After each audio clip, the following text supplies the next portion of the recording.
Eu não consigo parar de ver os vídeos do Trevor. Vocês já viram os vídeos dele? Cala a boca, mano! Cala a boca, mano! Eu vejo em looping sem parar, cara.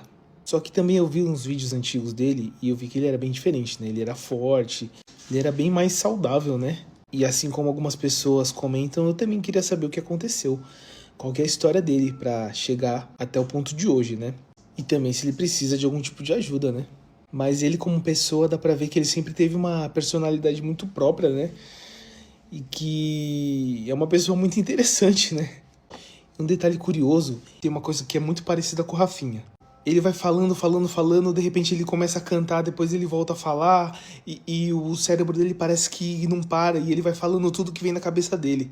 E o Rafinha é assim, tudo bem que o Rafinha tem 4 anos, é uma criança que tá descobrindo o mundo e querendo falar tudo que ele tá aprendendo, mas me lembra um pouco, sim.